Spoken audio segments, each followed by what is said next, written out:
श्रीमद् भागवत गीता सार कथा। इस भागवत गीता सार कथा में सुख दुख का वर्णन किया गया है।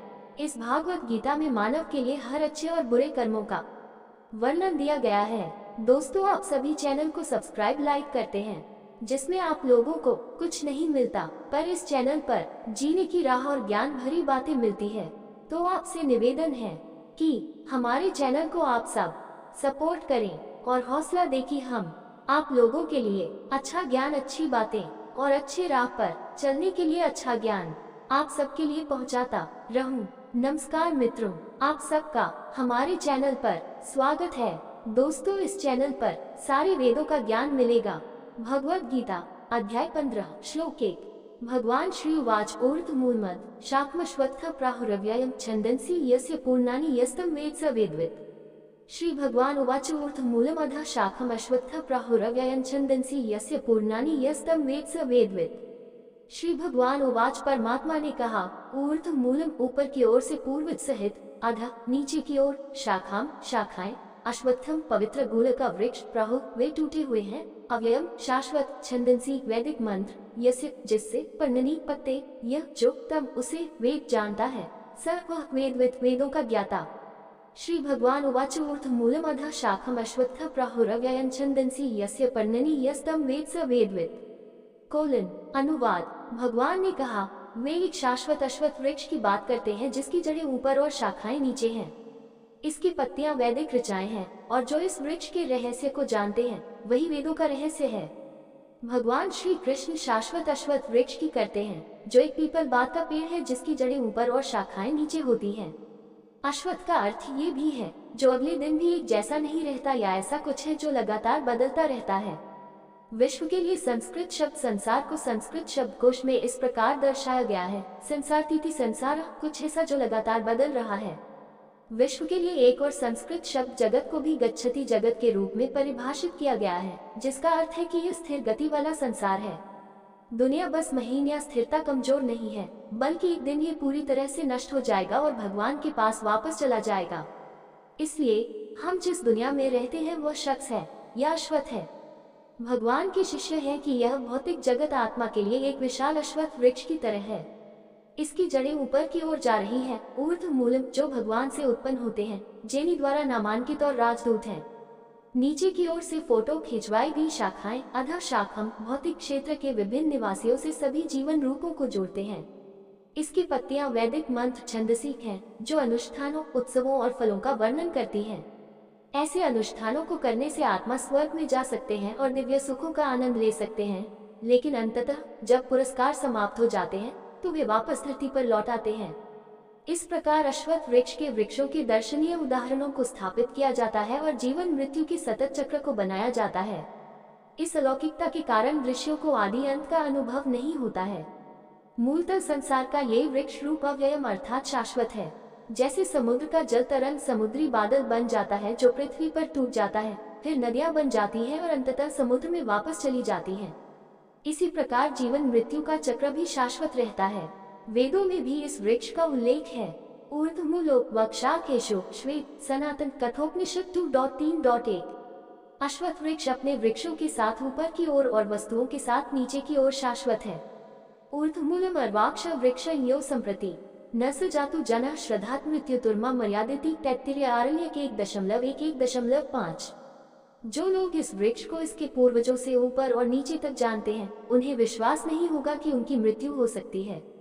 वेदों में इस वृक्ष का वर्णन करने का उद्देश्य हमें ये समझाना था कि हम जीवन मरण के चक्र से परे हैं और हमें इस वृक्ष को काटने का प्रयास करना चाहिए। इसी उद्देश्य से भगवान श्री कृष्ण ने कहा है कि जो इस संसार रूपी वृक्ष के रहस्य को समझता है, वेदों का नाम जाना जाता है। भगवद गीता अध्याय 15 श्लोक 2। अधश्चोर्ध्वं प्रसृतास्तस्य शाखा गुण प्रवृद्ध विषय प्रवाला अधश्च मूलान्यनुसंताने कर्मानुबंधिनी मनुष्यलोके। अधश्चोर्ध्वं प्रसृतस्तस्य शाखा गुण प्रवृद्ध विषय प्रबला अधश्च मूलनी अनुसंताने कर्मानुबंधिनी मनुष्यलोके। अधः नीचे की ओर, च तथा, ऊर्ध्वं ऊपर की ओर, प्रसृत फैली हुई, तस्य इसकी, शाखा शाखाएं, गुण प्रकृति के गुण, प्रवृद्धा पोषित, विषया इंद्रियों के विषय, प्रवाला कलियां, अधः नीचे की ओर, च तथा, मूलानी जड़ें, अनुसंधानानि बढ़ते रहते हैं, कर्म क्रियाएं अनुबंधिनी बधी हुई मनुष्य लोके मनुष्यों के संसार में अधश्चोर्ध्वं प्रसृतस्तस्य शाखागुण प्रवृत्त विषय प्रवाहधश्च मूल मनुसं तत निकर्मानुबंधिनी मनुष्य लोके। अनुवाद, वृक्ष की शाखाएं ऊपर नीचे फैली हुई हैं, जो तीनों गुणों द्वारा पोषित हैं तथा इंद्रियों के विषय कोमल कलियों के समान हैं। वृक्ष की जड़ें नीचे की ओर लटकती हैं, जो मानव रूप में कर्मों के प्रवाह का कारण बनती हैं। नीचे इसकी जड़ें मानव जगत में कर्मों का कारण बनती हैं। भगवान कृष्ण ने आगे बताया कि कैसे मानव रूप अश्वत्थ वृक्ष के समान है। मानव रूप में आत्मा कर्म करती है, जो वृक्ष का तना है, और इसकी शाखाएं ऊपर ऊर्ध्व और नीचे अधः दोनों ओर फैली होती हैं। आत्मा ने अपने पिछले और वर्तमान रूपों में कैसे काम किए हैं, उसके आधार पर उसका पुनर्जन्म होता है। यदि उसने पुण्य जीवन जिया है, तो पुनर्जन्म के समय वह ऊपर की शाखाओं में चली जाती है, जो गंधर्व देवता आदि के दिव्य निवासों को दर्शाती हैं। यदि कोई आत्मा पाप कर्मों में लिप्त थी, तो अगले जन्म में वह नीचे की शाखाओं में गिर जाती है, जो पाताल लोक और पशु योनियों के लिए है।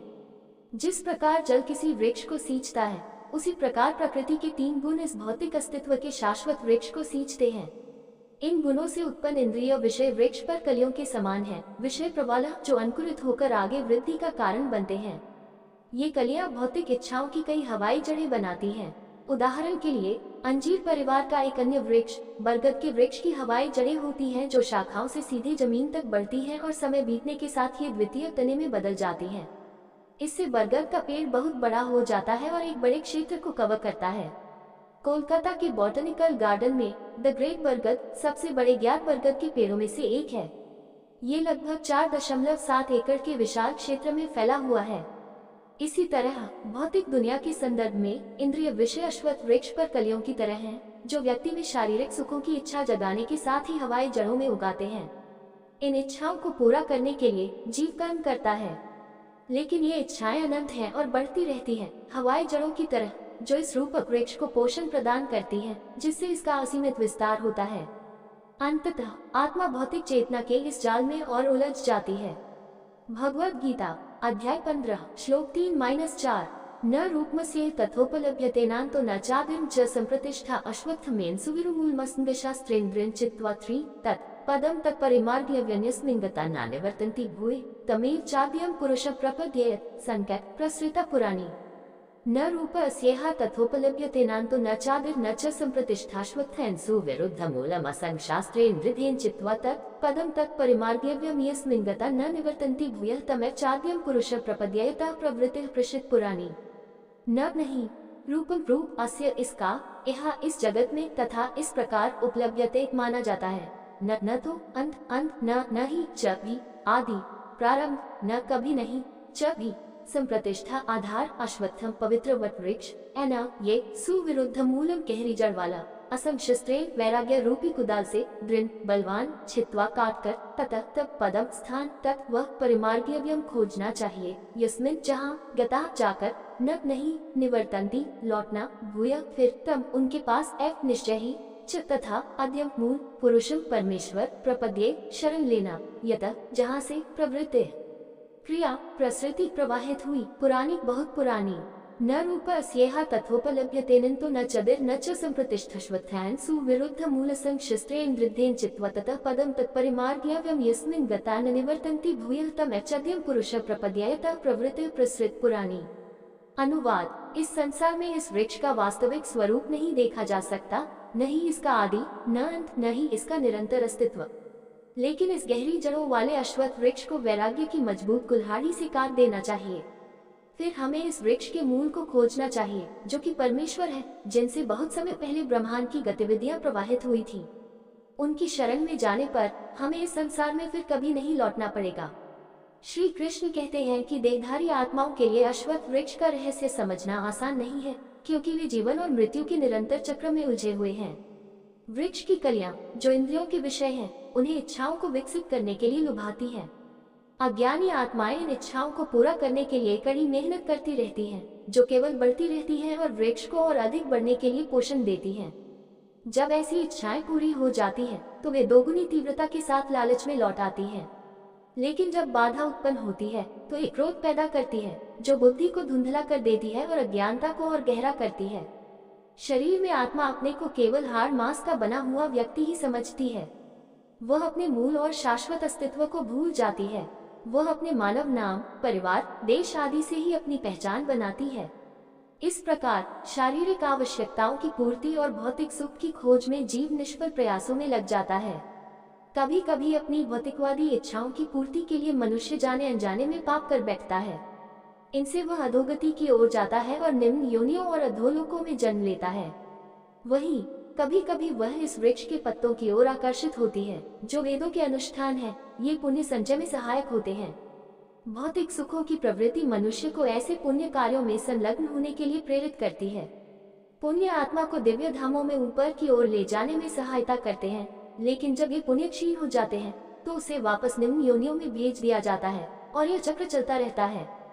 इस प्रकार चैतन्य महाप्रभु ने कहा, कृष्ण भूलि से जीवन आदि बहिर्मुख, अतएव माया तारे देय संसार दु, ख कभू स्वर्गे उथ्या, कभू नरके दुबया, दंड्य जने राजा यान नदी ते चुबाया चैता। नए चरितामृत मध्य लीला 20.117-118। चूंकि आत्मा अनंत काल से ईश्वर को भूली हुई है, इसलिए भौतिक ऊर्जा उसे सांसारिक दुखों के अधीन कर रही है। कभी कभी यह आत्मा को स्वर्ग के धाम में ले जाती है और कभी कभी इसे नरक के लोकों में गिरा देती है। ये पुराने समय में राजाओं द्वारा दी जाने वाली यातनाओं के समान है। पुराने दिनों में कुछ राजाओं ने बहुत ही यातनापूर्ण सजा का आदेश दिया था, जिसमें व्यक्ति का सिर लगभग दम घुटने तक पानी में डुबोया जाता था, फिर कुछ सांसों के लिए छोड़ दिया जाता था, फिर से पानी में डाल दिया जाता था और ये दोहराया जाता था। भौतिक अस्तित्व के वृक्ष में फंसी आत्मा के लिए भी यही स्थिति होती है। उसे उसके गुणों के अनुसार ऊपर और नीचे के लोकों के बीच आगे पीछे धकेला जाता है। जब वह स्वर्ग में जन्म लेती है तो उसे कुछ समय के लिए राहत मिलती है, जो जल्द ही खत्म हो जाती है और आत्मा वापस मानव रूप में आ जाती है। अनेक जन्म बीत गए और आत्मा भौतिक भोगों की ओर काम करना जारी रखती है। इससे वृक्ष की इच्छाओं की जड़ें और अधिक फैल गई हैं और वह बहुत बड़ा हो गया है। फिर भी इस वृक्ष को वैराग्य से काटा जा सकता है, ऐसा भगवान श्री कृष्ण कहते हैं। आत्मा के कभी न खत्म होने वाले दुखों का उपाय है असन, जिसका अर्थ है वैराग्य। वैराग्य की कुल्हाड़ी उन इच्छाओं की जड़ों को काट सकती है जो भौतिक प्रकृति के 3 गुणों द्वारा पोषित होती हैं। भगवान आगे बताते हैं कि वैराग्य की यह कुल्हाड़ी केवल आत्मज्ञान से ही विकसित हो सकती है। व्यक्ति को ये समझना होगा कि मैं ये भौतिक शरीर नहीं, बल्कि एक शाश्वत आध्यात्मिक प्राणी हूँ। मैं जिस शाश्वत सुख की खोज कर रहा हूँ वह भौतिक वस्तुओं से प्राप्त नहीं हो सकता।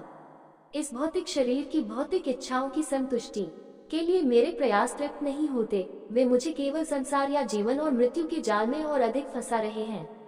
वैराग्य से व्यक्ति वृक्ष की जड़ों को और अधिक बढ़ने से रोक सकता है और पोषण की कमी के कारण वृक्ष मुरझाने लगता है। अगला कदम इस उल्टे पेड़ के आधार की तलाश करना है, जो वास्तव में सबसे ऊपर है और बाकी सभी चीजों से बहुत ऊंचा है।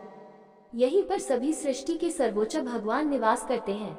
जैसा कि भगवान श्री कृष्ण ने पहले उल्लेख किया था, मैं सभी सृष्टि का मूल हूँ। सब कुछ मुझसे ही निकलता है। जो बुद्धिमान इसे पूरी तरह से जानते हैं वे बड़ी आस्था और भक्ति के साथ मेरी पूजा करते हैं। श्लोक 10.8। इसलिए अंतिम स्रोत को खोजने के लिए हमें भगवान के सामने आत्मसमर्पण करना चाहिए, जैसा कि इस श्लोक में बताया गया है। मैं उनके सामने आत्मसमर्पण करता हूँ जिनसे बहुत समय पहले ब्रह्मांड अस्तित्व में आया था। इस तरह अथाह वृक्ष पर विजय प्राप्त की जा सकती है और उसे काटा जा सकता है। हालांकि एक पुराने श्लोक में श्री कृष्ण ने ये भी कहा है कि मेरी दिव्य शक्ति माया, जो प्रकृति के 3 गुणों से युक्त है, पर विजय पाना बहुत कठिन है। लेकिन जो लोग मेरी शरण में आते हैं वे इसे आसानी से पार कर जाते हैं। श्लोक 7.14। इसलिए अश्वत्थ वृक्ष को काटने का एकमात्र तरीका परम भगवान के प्रति पूर्ण समर्पण और उनकी शरण में जाना है। ऐसा करने से हम इस भौतिक संसार में वापस नहीं लौटेंगे और मृत्यु के बाद उनके दिव्य धाम में चले जाएंगे। अगले श्लोक में श्री कृष्ण ने समर्पण की प्रक्रिया की आवश्यकताओं का खुलासा किया है। दोस्तों, आपसे निवेदन है कि हमारे चैनल को आप लोग सपोर्ट करें। ये वीडियो अच्छा लगा हो तो लाइक शेयर सब्सक्राइब जरूर करें। धन्यवाद।